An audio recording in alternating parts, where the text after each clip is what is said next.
Choisis la vie.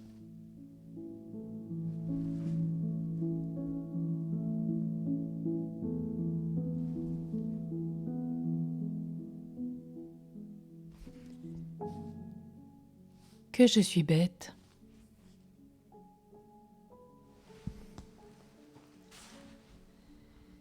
Que tu es bête. J'ai bien senti que cette phrase, prononcée à mon intention, a remué en moi quelque chose qui vient de loin. Une émotion singulière, disproportionnée, sans rapport avec la réalité du moment. J'ai si souvent entendu que j'étais bête lorsque j'étais enfant, que j'ai longtemps cru que c'était vrai. Je comprends bien que cette phrase anodine réveille chez moi une vieille blessure que je croyais cicatriser. Mes parents, qui avaient probablement eux-mêmes reçu cette parole dans leur enfance, plaçaient l'intelligence au-dessus de tout et me comparaient sans cesse à mon frère, à ma sœur, plus brillant que moi à l'école. J'ai en mémoire la jalousie qui m'étreignait alors vis-à-vis de ce frère ou de cette sœur, et le dépit qui m'envahissait de n'être pas un sujet d'admiration pour mes parents.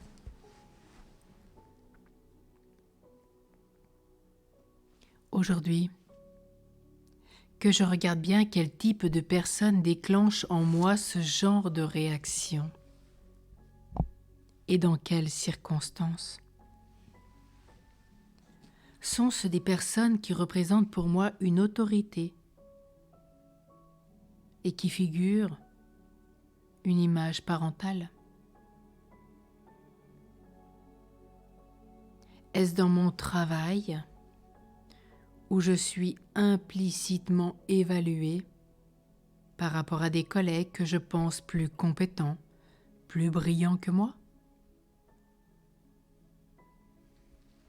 Est-ce dans mes relations sentimentales où je me compare sans cesse à celui que j'aime en me demandant ce qu'il peut bien me trouver de remarquable? Ou encore à d'autres personnes susceptibles de le séduire davantage par leur esprit? D'ailleurs, lorsque j'ai l'impression d'être stupide, c'est plus fort que moi. Je me rends stupide. Je joue à celui qui ne comprend rien. Il m'arrive même de dénigrer publiquement mon intelligence et de me mettre plus bas que terre, même devant mes proches. Elle est encore très récente, cette époque où, en fait d'intelligence, on admettait que ce qui fait appel à la logique mathématique ou à l'abstraction. On admet aujourd'hui que l'intelligence revêt de multiples aspects. C'est les formes de l'intelligence d'Howard Gardner qui nous le rappellent. On reconnaît par exemple l'intelligence du cœur. C'est Isabelle Filiosa qui nous en parle. L'intelligence douée du cœur, des relations humaines ou de la compréhension de la vie intérieure.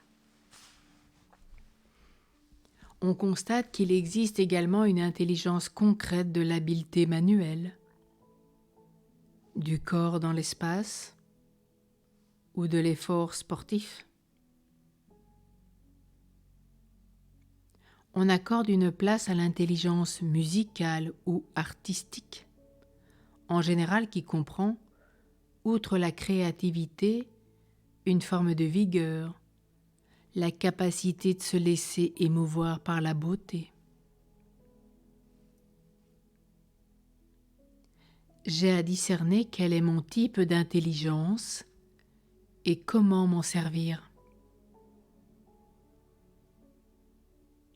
C'est par elle que j'atteindrai l'épanouissement de mon être. Et c'est en cela que résidera une partie de mon charme.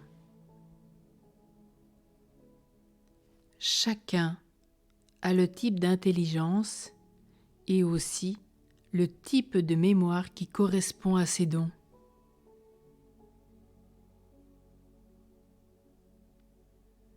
Alors aujourd'hui que j'apprenne à regarder avec tendresse le petit garçon, la petite fille que j'étais.